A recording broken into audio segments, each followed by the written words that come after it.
안녕하세요. 강목사입니다. 오늘은 가스펠 프로젝트 신약 2권의 두 번째 세션입니다. 무자비한 종의 비유이죠. 신학적 주제를 먼저 보겠습니다. 용서받은 사람들은 타인을 용서하는 데까지 나아가야 합니다. 오늘의 주제는 용서입니다. 마태복음 18장을 보면 천국에 대한 예수님의 말씀이 나옵니다. 어린아이와 같이 되어야 천국에 들어갈 수 있다. 또 이른 양을 찾으시는 비유, 그리고 하나님께서 만드신 그 천국 공동체 안에서 형제들을 얻기 위해서 서로의 잘못에 대해서 용서해야 된다는 말씀들을 하고 있습니다. 그러니까 용서라는 것이 기독교 신앙의 핵심이고 또 하나님 나라의 정말 중요한 요소입니다. 사실 하나님 나라는 용서받은 자들이 들어갈 수 있는 것이죠. 자, 오늘 이 공부를 통해서 우리가 용서에 대해서 다시 한번 생각해 보기를 원하고요. 또 내가 어떤 용서를 받았나, 나는 어떻게 용서해야 되는가, 하나님이 정말 원하시는 삶은 무엇인가, 우리가 깊이 생각하면서 특별히 하나님의 은혜가 임해서 정말 용서할 수 있는 자로, 늘 용서받은 그 기쁨과 감사가 넘치는 삶으로 살아갈 수 있게 되기를 바랍니다. 자, 교재 25페이지를 보시면 예수님을 따르는 이들은 이미 많은 빚을 탕감받은 자들로 다른 이들을 용서하도록 초대받은 사람들입니다. 다른 이들을 용서하는 일은 차고 넘치는 하나님의 복음입니다. 예수님을 따르려면 자신이 용서받았다는 사실을 기억하며 다른 사람들을 용서하는 데까지 나아가야 합니다. 자, 오늘 세 가지 주제를 통해서 함께 용서에 대해서 배워보도록 하겠습니다. 자, 첫 번째 소주제는요, 그리스도인은 얼마나 용서해야 합니까? 마태복음 18장 21절에서 22절까지 말씀입니다. 본문 읽겠습니다. 그때에 베드로가 나와 이르되 주여, 형제가 내게 죄를 범하면 몇 번이나 용서하여 주리이까? 7번까지 하오리이까? 예수께서 이르시되 내게 이르노니 7번뿐 아니라 7번을 70번까지라도 할지니라. 자, 오늘 베드로의 질문으로 시작하죠. 바로 이 본문 앞에 예수님께서 용서에 대해서 말씀해 주셨습니다. 형제들을 용서하고 그 잘못에 대해 지적을 해 주지만 그러나 회개하며 용서를 하라는 말씀들을 해 주셨습니다. 그렇기 때문에 베드로는 이 용서에 대해서 조금 더 구체적으로 물어보는 것입니다. 몇 번이나 용서해야 합니까? 자, 이 질문을 했던 그 배경에는 그 당시에 유대인 랍비들도 용서에 대해서 가르쳐 주었습니다. 그러나 그들이 가르치는 내용은 어떤 내용이었냐면, 어떤 사람이 잘못했을 때 3번까지는 용서해 주라. 그렇지만 4번째부터는 용서할 필요가 없다라고 가르쳤습니다. 보편적으로 그 당시에는 어떤 사람이 의도적으로 잘못을 저질렀을 경우에는 용서할 필요가 없다라는 생각을 가지고 있었습니다. 자, 예수님도 용서에 대해서 말씀해 주시니까 베드로가 예수님께 여쭤보는 것입니다. 자, 그 당시 보편적으로는 한 3번 정도만 용서를 해줘도 되는데 오늘 베드로는 몇 번을 이야기했냐면 7번을 이야기합니다. 보통 이야기하는 것의 2배가 넘죠. 그리고 성경에서 말하는 7이라는 숫자는 좀 완전한 숫자입니다. 그렇기 때문에 베드로는 이 정도면 정말 인간적으로는 최고의 용서다라는 생각들을 가지고 또 내가 그 정도를 할 수 있지 않을까라는 마음으로 예수님께 질문을 했던 것으로 우리가 생각해 볼 수가 있습니다. 자, 7번을 베드로가 이야기했는데 예수님의 대답을 보십시오. 7번뿐 아니라 7번을 70번까지라도 할지니라. 자, 7번을 이야기했는데 490번 용서하라고 이야기를 하고 계십니다. 물론 이것은 숫자적으로 딱 490번만 용서하라는 이야기가 아니죠. 예수님의 말씀의 핵심은 뭐냐면 우리는 숫자를 정해놓고 몇 번만 딱 용서해야 된다. 그러니까 그 이후로는 내 마음대로 하겠다라는 그런 의도가 깔려 있는데 예수님의 말씀은 그것이 아니라는 것이죠. 제한 없이 그냥 한량 없이 용서하라라고 이야기하시는 것입니다. 누가복음에도 보면 예수님께서 용서에 대한 말씀을 해주셨는데요. 누가복음 17장 3절과 4절 말씀을 제가 읽어드리겠습니다. 너희는 스스로 조심하라. 만일 내 형제가 죄를 범하거든 경고하고 회개하거든 용서하라. 만일 하루에 7번이라도 네게 죄를 짓고 7번 네게 돌아와 내가 회개하노라 하거든 너는 용서하라 하시더라.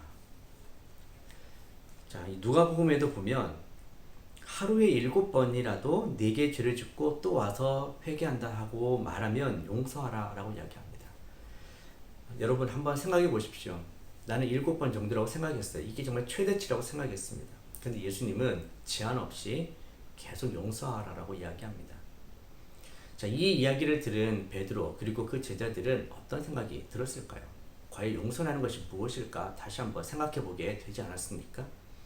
여러분은 어떻습니까? 여러분은 용서에 대해서 어떤 생각들을 가지고 계십니까? 과연 용서란 무엇일까요? 자, 이 질문을 하는 이유는 사실 우리 모두가 참 용서에 인색한 사람들이기 때문입니다.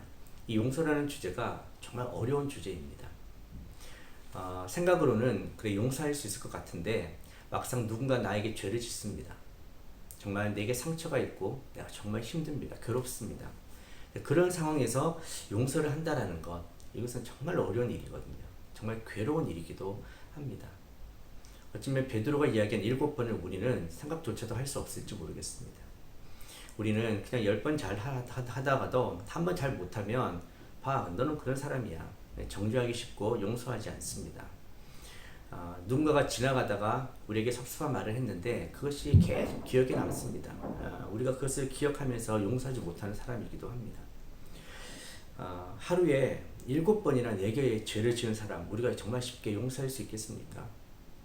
분명히 어려운 일입니다. 그래서 예수님의 이 말씀 7번을 70번까지 하라. 불가능해 보이고 말도 안 되는 이야기 같습니다.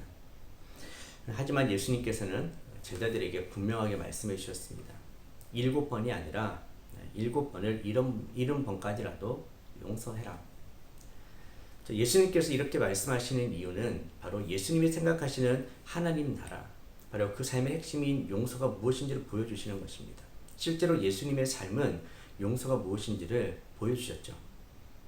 특별히 베드로와의 관계에서도 보면 십자가 앞에서 예수님을 부인하고 배반했던 베드로, 그 이후에는 원래 자기의 직업인 어부로 돌아가 버린 베드로.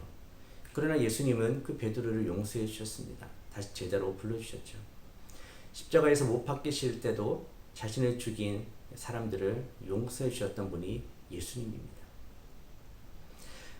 바로 이 예수님은 용서의 삶을 사셨기 때문에 제자들에게도 이렇게 용서하라라고 말씀을 해주셨습니다. 자, 교회 안에서 이루어지는 은혜와 용서는 믿지 않는 사람들에게 어떤 영향을 줄까요? 질문인데요.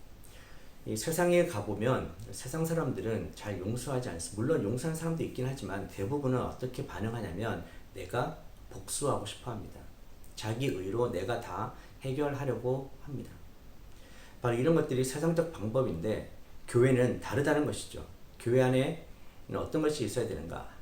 하나님 나라를 보여주기 위해서는 은혜와 용서가 있어야 한다는 것입니다. 즉 우리 안에 서로를 용납하고 서로를 용서하고 자비를 베풀 때에 바로 그것에 하나님이 임하시고 하나님 나라가 임한다는 것을 우리는 보여줄 수 있는 것입니다. 바로 이 교회가 구별되는 중요한 요소이죠.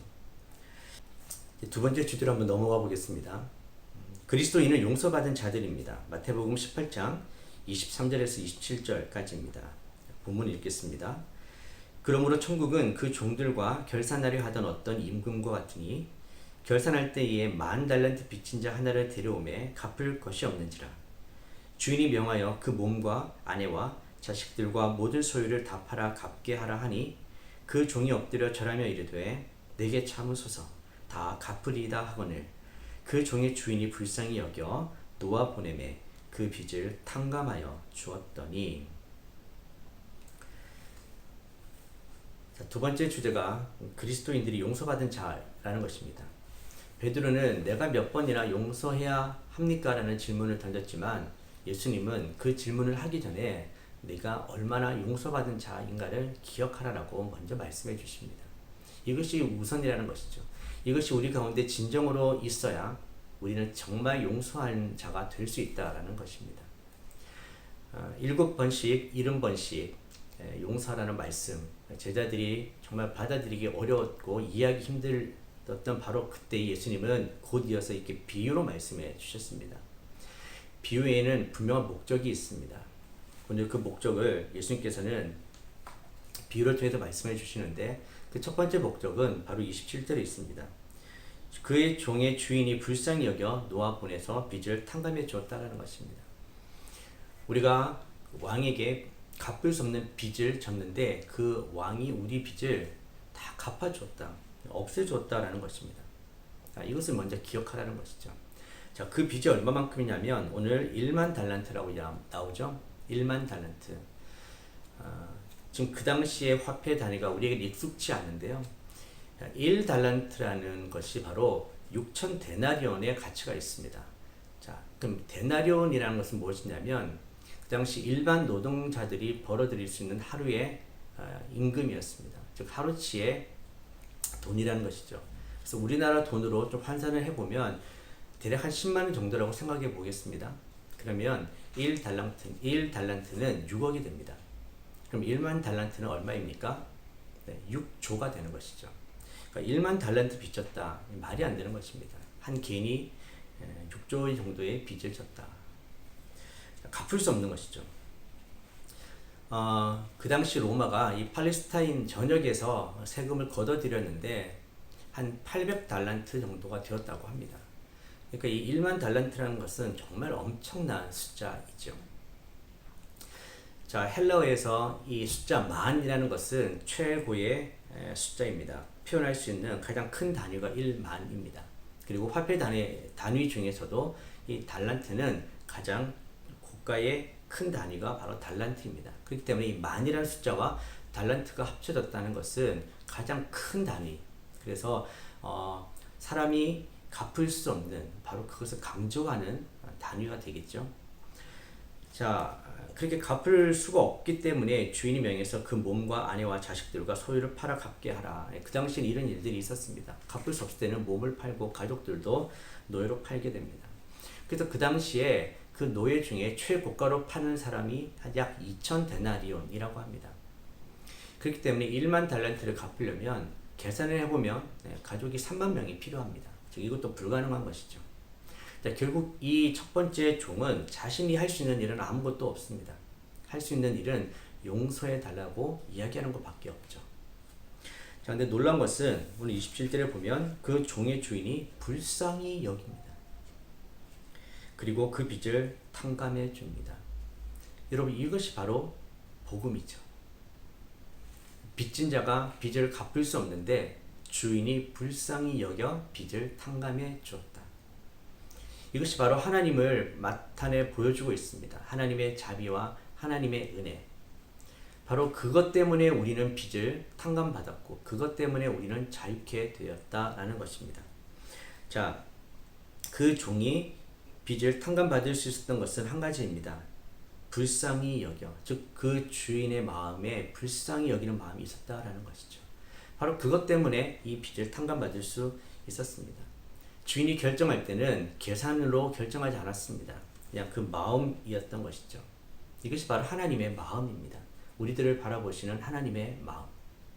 우리가 지금 빚을 빚으로 다 보시지 않고 예수님을 통해서 그 빚을 해결해 주셨기 때문에 우리로 하여금 그 빚이 없는 자처럼 보아주시는 것이죠. 우리 교재를 보겠습니다. 28페이지를 보시면 이야기를 듣던 사람들은 틀림없이 경악했을 것입니다. 세상에 왕이 그 많은 빚을 그냥 탕감해 주었다고? 있을 수 없는 일이라는 생각이 들겠죠. 분명히 놀랐을 것입니다. 자, 계속 좀 읽어보면 예수님이 밝혀주신 바와 같이 이것은 신자들에 관한 이야기입니다. 즉 하나님 나라에 대한 이야기라고 말씀드렸죠. 바로 하나님 나라는 그 빚을 갚을 수 없는 사람들이 하나님의 자비와 은혜로 빚을 다 없애주셨기 때문에 우리가 갈 수 있게 된 나라, 즉 용서받은 자가 가는 나라가 하나님 나라입니다. 자, 그렇기 때문에 어떻게 보면 하나님 나라는 무수한 죄를 범한 종들이, 즉 용서받은 무수한 죄를 범한 종들로 가득 찬 나라입니다. 분명한 것은 그때가 언제이든 빚에 관해 반드시 심판받게 되어 있다라는 것입니다. 오늘 그 주인이 빚을 이렇게 회개하지 않습니까? 계산할 때가 온다는 것입니다. 여러분, 우리 인생도 마지막 날 하나님 앞에서 계산을 해야 합니다. 성경은 분명히 그때가 온다고 되어 있습니다. 그때가 언제인지 우리는 알 수는 없지만 분명히 그때는 있습니다. 그리고 하나님께서 우리에게 그 삶에 대해서 분명히 회개하실 때가 있습니다. 그때 우리가 하나님 앞에서 어떻게 살아야 하는지를 이야기해야 되겠죠. 그러나 감사한 것은 우리의 죄를 죄로 다 보시지 않는다는 것입니다. 이미 예수님께서 그 빚을 다 갚으셨기 때문에 예수님을 통해서 우리를 보시기 때문에 우리로 하여금 의롭다고 해주시는 것이죠. 빚이 없다라고 이야기해 주시는 겁니다. 그래서 우리가 하나님 나라에 들어갈 수 있는 것이죠.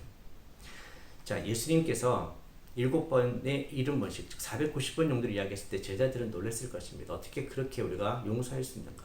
근데 반대로 생각해 보면 정말 하나님이 그 정도만 우리를 용서해 주신다면 우리가 어떻게 살 수 있습니까? 우리가 지금까지 살면서 490번만 죄를 지었겠습니까? 사실 훨씬 많은 죄를 지었을 것입니다.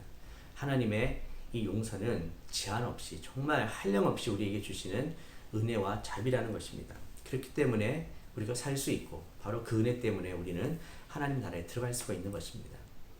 바로 이것이 하나님의 사랑이죠. 우리가 죄인 되었을 때에 하나님께서 사랑하신 그 사랑, 독생자를 주셔서 우리를 구원해 주신 그 사랑, 바로 이것이 하나님 나라입니다.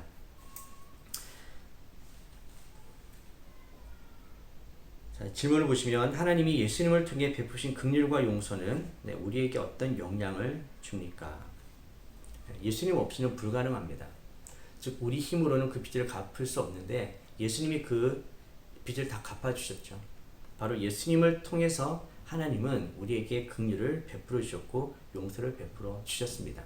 그래서 그 예수님 안에 있으면 우리도 예수님을 통해서 하나님의 은혜를 경험할 수 있게 되는 것이죠. 바로 이것이 복음입니다. 복음의 핵심은 예수님. 예수님이 십자가에 행하신 일은 우리의 모든 빚을 다 탕감해 주신 것, 그 죄값을 치르신 것, 하나님의 사랑과 긍휼을 베풀어 주신 것, 그래서 우리는 값없이 은혜를 받고 자비를 받은 것입니다. 자, 이제 세 번째 소주제로 한번 넘어가 보겠습니다. 그리스도인은 타인을 용서하는 데까지 나아가야 합니다. 마태복음 18장 28절에서 35절입니다. 본문을 읽겠습니다. 그 종이 나가서 자기에게 100데나리온 빚진 동료 한 사람을 만나 붙들어 목을 잡고 이르되 빚을 갚으라 하매 그 동료가 엎드려 간구하여 이르되 나에게 참아 주소서 갚으리이다 하되 허락하지 아니하고 이에 가서 그가 빚을 갚도록 옥에 가두거늘 그 동료들이 그것을 보고 몹시 딱하게 여겨 주인에게 가서 그 일을 다 알리니 이에 주인이 그를 불러다가 말하되 악한 종아 네가 빌기에 내가 네 빚을 전부 탕감하여 주었거늘 내가 너를 불쌍히 여긴 것 같이 너도 네 동료를 불쌍히 여김이 마땅하지 아니하냐 하고 주인이 노하여 그 빚을 다 갚도록 그를 옥졸들에게 넘기니라. 너희가 각각 마음으로부터 형제를 용서하지 아니하면 나의 하늘 아버지께서도 너희에게 이와 같이 하시리라. 자, 주인이 첫 번째 종을 용서해주고 빚을 없애준 이야기 너무나 감동적이죠.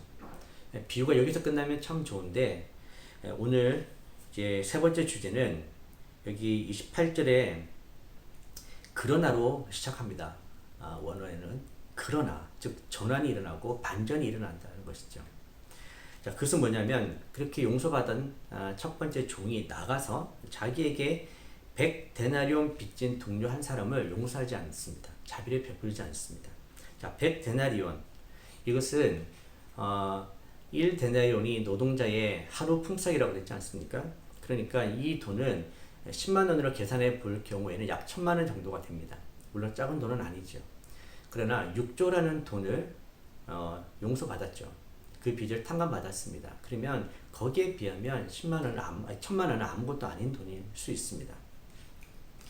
자, 그 정도 빚을 졌는데 동료가 갚겠다고 강구하지만 허락하지 아니하고 멱살을 잡으면서 계속 돈을 내라, 빚을 갚아라. 그러면서 옥에 가둡니다. 동료들이 그것을 보고 몹시 딱하게 여깁니다. 그래서 주인에게 이 일을 다 구하는 것이죠. 그래서 그 주인이 다시 첫 번째 종을 부릅니다. 그리고 이렇게 이야기하죠. 악한 종아, 이렇게 했던 일을 악하다고 이야기하십니다.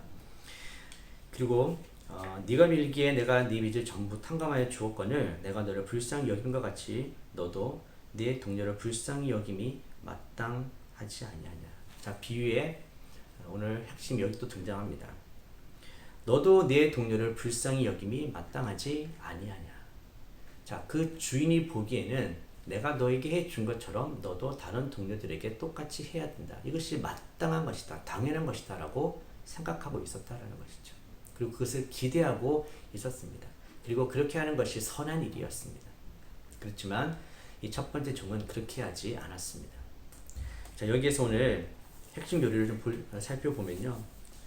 21번째 자비로우신 하나님입니다. 자비란 하나님의 긍휼을 가리키는 것으로 죄의 형벌을 사하시는 것으로 종종 나타납니다. 인간에게 자비와 은혜는 과분합니다. 하나님의 자비와 은혜를 얻기 위해 인간이 할 수 있는 일이 아무것도 없다는 뜻에서 그렇습니다. 만약 할 수 있는 일이 있다면 자비나 은혜는 더 이상 값없는 선물이 아닐 것입니다. 하나님은 자비로우신 분입니다. 갚을 길 없는 바로 그런 사람들에게 자비와 은혜를 베푸시죠. 자, 그 하나님께서 첫 번째 종에게도 그렇게 하기를 원하셨습니다. 자비를 베풀라라는 것이죠. 마땅하다. 오늘 이 말을 기억해 보셨으면 좋겠습니다. 하나님께서 당연하게 여기시는 것이 있습니다. 내가 너희를 용서하고 사랑을 표현한 것처럼 너도 다른 사람들에게 자비를 베풀라. 불쌍히 여겨라. 이것이 마땅하다. 그런데 오늘 보면 이 첫 번째 종은 이 마땅한 일을 못했습니다. 자, 우리는 첫 번째 종을 비난할 수 있습니다. 그러나 잘 생각해 보면 우리의 모습이 첫 번째 종의 모습이 아닌지 다시 한번 돌아보아야 합니다. 자, 하나님께서 우리의 모든 죄를 다 용서하셨습니다. 갚을 수 없는 모든 것을 다 용서해 주셨습니다. 그런데 우리는 과연 하나님께서 우리에게 마땅히 여기고 당연히 여기시는 그 일을 하고 있습니까? 바로 그것이 용서입니다. 우리는 다른 사람에게 불쌍한 마음을 가지고 있습니까? 정말 그 사람을 진심으로 용서하고 있습니까? 왜 이 첫 번째 종은 자신이 그렇게 은혜를 받았음에도 불구하고 다른 사람들에게 용서를 베풀지 못했을까? 자, 그 이유를 잘 생각해 보면 그가 받은 은혜를 너무나 쉽게 잊어버리기 때문입니다. 그 받은 것에 대해서 그의 삶의 가치관이나 다른 사람을 바라보는 시각, 마음이 아직 변화되지 않았기 때문입니다. 우리에게도 적용해 보면 우리는 날마다 하나님께 은혜를 구합니다. 은혜를 받습니다. 그렇지만 과연 그것이 우리 삶의 가치관과 다른 삶을 바라보는 그 마음, 그 시각들을 바꾸었습니까? 여전히 우리는 이기적으로 나 자신만을 위해서 아직도 살고 있지 않습니까? 나만 은혜 받으면 그만이라는 어떤 그런 생각으로 살고 있지는 않은지 한번 돌아보았으면 좋겠습니다. 바로 첫 번째 종은 그렇게 살았던 것이죠. 자, 하나님께서 마땅히 여기시는 일을 마땅히 해야 될 이유가 있습니다. 바로 이 비유의 마지막 결론인데요. 35절을 제가 다시 한번 읽겠습니다. 너희가 각각 마음으로부터 형제를 용서하지 아니하면 나의 하늘 아버지께서도 너희에게 이와 같이 하시리라. 자, 하나님께서 당연하게 여기시는 일을 하지 않는 것, 즉 용서하지 않으면 어떤 일이 일어나냐면 하늘 아버지께서도 너희에게 이와 같이 하시겠다. 경고의 말씀이고 참 무서운 말씀입니다. 우리가 용서하지 않으면, 우리가 그렇게 용서의 삶을 나타내지 않으면 우리에게도 주신 하나님의 이 놀라운 은혜가 취소될 수도 있다는 것. 그래서 그 첫 번째 빚 갚아주었던, 그 빚을 탕감해 주었던 그 첫째 사람을 옥졸들에게 넘깁니다. 옥졸들. 이 옥졸들에게 넘긴다는 게 원어 표현을 보면 고문하는 사람에게 넘긴다라는 것입니다. 즉 감옥과 같은 삶을 살게 되는 것이죠. 여러분, 실제로 용서하지 못하면, 형제들을 용서하지 못하면 어떻게 됩니까? 하나님과의 관계가 단절됩니다. 그래서 우리가 올려드리는 기도의 통로가 막히고 하나님이 말씀해 주시는 그 말씀의 파이프가 막힙니다. 형제 자매들과의 그 관계가 단절됩니다. 여러분, 이런 삶이 바로 감옥과 같은 삶이죠. 바로 지옥과 같은 삶인 것입니다. 여러분, 우리가 하나님 앞에 마지막 날에 우리의 삶을 계산하고 회개해야 한다고 말씀했죠. 바로 이때 하나님께서 보시는 겁니다. 우리가 삶을 살았던 이 세상에서의 삶에서 얼마만큼 우리가 하나님을 나타내었는가, 하나님의 자비와 용서를 베풀었는가, 이것을 하나님이 보신다는 거죠. 그래서 우리가 자비를 베풀지 않으면 마지막 날에도 자비 없는 심판이 우리에게 온다라고 성경은 경고를 하고 있습니다. 여러분, 우리가 이 말씀을 기억해야 합니다. 그리고 가슴에 담아야 합니다. 가장 먼저는 우리가 정말 무한한 하나님의 사랑, 그 은혜, 용서를 받았다는 것을 기억하는 것이고요. 두 번째는 그렇기 때문에 우리도 그 사랑으로 자비로 용서해야 한다라는 것입니다.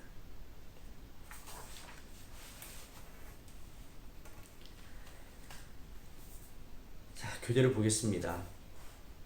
30페이지 보시면 우리는 자신에게 잘못한 사람에게 어떤 방식으로 복수하곤 합니까? 여러분은 혹시 어떤 복수를 해보셨습니까? 어떤 사람은 막 적극적으로 다른 사람을 복수할 수도 있고요. 이렇게 소심한 복수를 할 수도 있죠. 누구나 우리 마음에는 그런 복수하고자 하는 마음이 있을 수 있어요. 그렇지만 다음 질문인데, 어떻게 하면 복수하고 싶은 욕망을 억누르고 그리스도 안에서 우리가 체험한 자비를 실천할 수 있을까요? 정말 어려운 것입니다. 우리 안에 있는 이런 본능적인 이 복수심, 다른 사람에게 내가 받은 만큼, 아니 내가 받은 것보다 더 해주고 싶은 이런 마음들을 어떻게 억누를 수 있을까? 사실 여기에 명확한 방법이 있지는 않지만 성경적으로 한 가지 방법이 있습니다. 하나님의 은혜가 임해야 가능합니다. 하나님의 은혜가 임하면 성령께서 우리에게 불쌍히 여기고 긍휼한 마음을 주셔야만 우리가 다른 사람들에 대해서 내가 복수하고자 하는 그 욕망과 마음을 억누를 수가 있습니다. 오직 하나님의 은혜가 임해야만 우리가 다른 사람을 불쌍히 여기고 용서할 수가 있습니다. 이전까지는 내가 절대 용서 못해, 내 마음속에서 저주하고 비난하고 막치고 장애물을 세우고 그렇게 살았던 삶이 오직 하나님의 은혜로만 이것이 무너질 수 있다는 것입니다. 여러분, 우리는 세상 속에 삽니다. 그렇기 때문에 세상의 방법, 세상의 가치관이 우리에게 늘 남아 있습니다. 하지만 또 기억해야 될 것은 오늘 이 비유는 하나님 나라의 비유입니다. 예수님은 우리가 하나님 나라의 백성으로서 서로가 가족으로서 살기를 원하십니다. 하나님 나라의 가치관, 하나님 나라의 그 기준으로 살기를 원하시는 것이죠. 자, 우리는 형제자매라고 부릅니다. 즉 가족이라는 것입니다. 여러분, 가족을 생각해 보십시오. 물론 가족도 불완전하고 역기능적 가족도 있지만, 그러나 가족은 서로를 용서합니다. 서로의 빚을 빚으로 보지 않습니다. 이것이 바로 가족이죠. 하나님 나라는 바로 그런 것이라는 겁니다. 우리가 예수님으로 인해서 한 가족이 되었습니다. 그렇기 때문에 서로를 용서하고 서로의 빚을 없애주는 것이 당연하다라는 것이죠. 내가 복수하고 싶지만 하나님께 그것을 맡겨보라는 것입니다. 심판은 하나님께 맡기고 우리는 용서하라는 것이죠. 여러분, 저도 잘 압니다. 용서라는 건 결코 쉬운 일 아닙니다. 정말 어렵습니다. 우리 안에 그 기억이 남아 있습니다. 감정과 쓴뿌리가 남아 있습니다. 정말 그 상태까지 다 없어져야 내가 너를 용서하겠다. 여러분, 이것은 좀 불가능하다고 이야기합니다. 뇌과학자들도 우리의 마음은, 우리의 뇌는 그런 것들을 저장한다고 해요. 사실 그런 것 저장 안 되면 좋겠는데 그런 것들이 다 저장이 됩니다. 그래서 그것이 완전히 없어지고 용서한다는 것은 불가능하죠.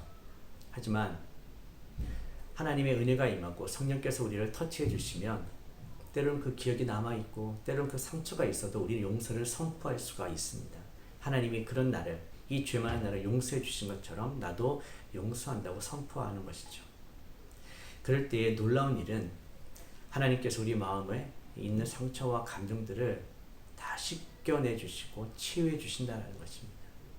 지금까지 내 마음이 감옥이었다면, 지옥이었다면 바로 그 용서를 선포하면서 하늘로부터 오는 참된 자유와 평화를 누릴 수 있게 된다라는 것이죠.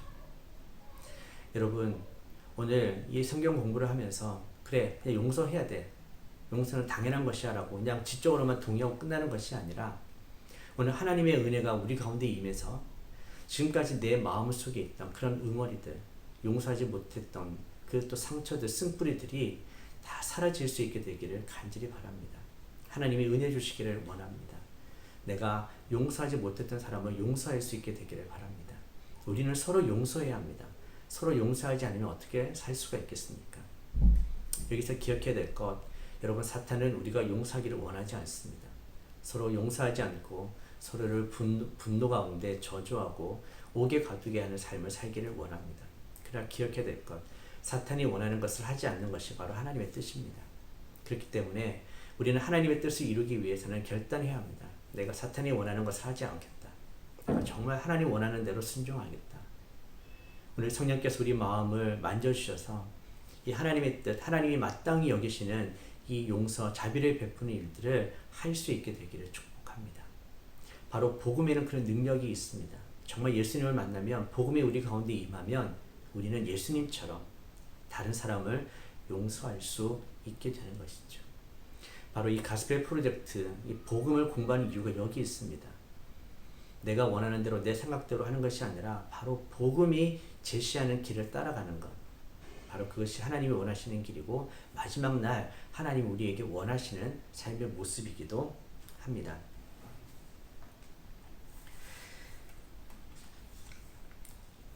예수님께서 제자들에게 기도를 가르쳐 주실 때에 마태복음 6장 12절에 용서에 대해서 이렇게 말씀해 주셨습니다. 우리가 우리에게 죄 지은 자를 사하여 준 것 같이 우리 죄를 사하여 주시옵고, 그리고 이어서 14절과 15절에도 말씀해 주십니다. 너희가 사람의 잘못을 용서하면 너희 하늘 아버지께서도 너희 잘못을 용서하시려니와 너희가 사람의 잘못을 용서하지 아니하면 너희 아버지께서도 너희 잘못을 용서하지 아니하시리라. 우리가 용서를 해야만 하나님이 용서하신다는 그런 내용은 아닙니다. 우리가 용서를 받았기 때문에 당연히 용서해야 한다는 말씀을 해주신 것이죠. 이런 예화가 있더라고요. 레오나르도 다빈치가 최후의 만찬을 그림을 그려야 하는데 그 작품 시작하기 전에 동료 화가랑 격렬하게 논쟁을 했대요. 화가 나서 그 동료 화가의 얼굴을 가룟 유다의 얼굴로 그려버렸어요. 복수하는 것이죠. 근데 놀랍게도 그 동료 화가의 얼굴을 가룟 유다의 얼굴로 그렸는데 이제 예수님의 얼굴을 그려야 되는데 도저히 예수님의 얼굴을 그릴 수가 없었다는 거예요. 그 마음에 있는 그 화, 용서하지 않았던 것 때문에 예수님의 얼굴을 그릴 수가 없었던 것이죠. 그래서 그 동료 화가의 얼굴을 가룟 유다의 얼굴에서 지워버렸대요. 그 화가의 얼굴을 지우고 용서하고 나서야 예수님의 얼굴을 그릴 수 있었고 이 최후의 만찬을 완성했다라고 합니다. 그러니까 우리가 용서하지 못할 때에 우리가 하나님이 기뻐하시는 삶을 살아낼 수가 없는 것이죠. 자, 이제 결론을 보겠습니다. 예수님을 믿기만 하면 우리 죄를 도말하시고 허물을 용서해 주십니다. 예수님이 우리 죄를 위해 우리를 대신해 십자가에 죽으셨기에 우리는 한량없는 용서를 받았습니다. 이것을 가장 먼저 기억해야죠. 그리스도인이 된다는 것은 바로 우리 죄가 용서받았다는 것을 알고 인정하는 것입니다. 자, 그런데 여기서 머물면 안 되죠. 더 나아가야 합니다. 용서의 자리까지. 자, 하나님 나라는 용서로 특징 지어집니다. 십자가에서 고통으로 가장 어두운 시간을 보낼 때도 예수님은 자신의 죽음으로 내몬 자들을 용서해달라고 하나님께 간청하셨습니다. 자, 예수님은 하나님 나라에서 사는 법을 우리에게 가르쳐 주셨습니다. 우리는 이미 용서받았으므로 용서하는 사람이 되어야 합니다. 아멘. 저와 여러분이 그렇게 되기를 축복합니다. 그리스도와의 연결입니다. 우리가 하나님께 지은 죄값은 너무도 커서 어떤 노력으로도 조금도 갚을 수 없습니다. 예수 그리스도께서 우리 죄를 대신해 십자가에 죽으셨고 그 은혜에 힘입어 우리는 용서를 받을 수 있게 되었습니다. 하나님은 아들의 피로 죄인 명부에서 우리 이름을 지워주셨습니다. 아멘. 하나님의 계획, 우리의 사명입니다. 하나님은 우리가 하나님의 용서를 드러내 전하려면 서로 용서하는 모범을 보여야 한다고 말씀하십니다. 첫 번째, 예수님의 복음을 증거하는데 그리스도인이 베푸는 한량없는 용서는 어떻게 도움이 됩니까? 아주 큰 도움이 되죠. 바로 복음이 용서이기 때문에 그렇습니다. 그래서 용서한다는 것은 우리가 복음대로 산다는 것이고 우리가 예수님을 믿는다는 것을 확실하게 보여주는 증거가 되는 것이죠. 그래서 우리가 용서하는 삶을 사는 것이 너무너무 중요합니다. 두 번째, 하나님이 베푸시는 죄 용서를 경험한 적이 있나요? 구체적으로 어떤 상황이었습니까? 네, 여러분 한번 기억하시고 적어보십시오. 내가 하나님의 한량없는 그 용서를 언제 경험했는가? 내가 주님께 용서를 구했을 때에 그런 죄의 용서가 어떻게 우리에게 임했는가? 한번 적어보시고 그것에 대해서 감사 기도를 또 올려드릴 수 있게 되기를 바랍니다. 이게 날마다 큐티를 하면서 또 말씀을 읽고 기도하면서 이 하나님의 은혜를 기억하는 것입니다. 나를 향한 하나님의 그 사랑과 은혜와 자비, 그 용서, 날마다 그 사랑과 그 용서를 기억하게 되기를 바랍니다. 자, 세 번째 질문입니다. 아직 용서하지 못한 사람이 있나요? 하나님께 받은 은혜 때문이라도 그 사람에게 마음에서 우러나는 용서를 보여줄 수 있겠습니까? 네, 3번이 사실 우리에게서 가장 어렵지만 또 반드시 해야 될 일입니다. 자, 제가 말씀드렸던 것처럼 단순히 우리 의지만으로는 할 수 없습니다. 그래서 이 시간 기도하십시다. 성령께서 우리에게 이 불쌍히 여기는 마음을 주시도록, 무엇보다 내가 하나님의 불쌍히 여김을 받고 긍휼을 받은 자라는 것을 깊이 깨닫게 해주시고 하나님께서 마땅히 여기시는 그 일을 할 수 있게 해달라고. 그리고 여러분, 오늘 내가 용서하지 못했던 사람들 더 이상 마음에 품고 내 마음이 지옥이 되지 않도록, 감옥이 되지 않도록 이제 선포하시고 용서를 한번 해보십시오. 꼭 그렇게 보실 수 있게 되기를 축복합니다. 자, 오늘 기도로 함께 마치도록 하겠습니다. 하나님 아버지, 우리는 하나님의 그 무한한 용서를 받은 자입니다. 그래서 하나님이 원하시고 마땅히 여기시는 그 일, 서로를 용서하는 삶으로 나아가기를 간절히 원합니다. 주님, 그러나 저희는 우리 힘으로는, 내 의지로는 그렇게 할 수 없음도 고백합니다. 주님 도와주시고 하늘의 은혜를 부어주시고 성령님 우리를 만져주셔서 용서할 수 있는 마음, 불쌍히 여기는 마음을 주시고 그 마음으로 용서를 선포하고 용서하는 자가 되게 하여 주시옵소서. 오늘 그렇게 살아갈 수 있는 기적이 우리 삶에 일어나게 하여 주시옵소서. 예수님의 이름으로 기도드립니다. 아멘.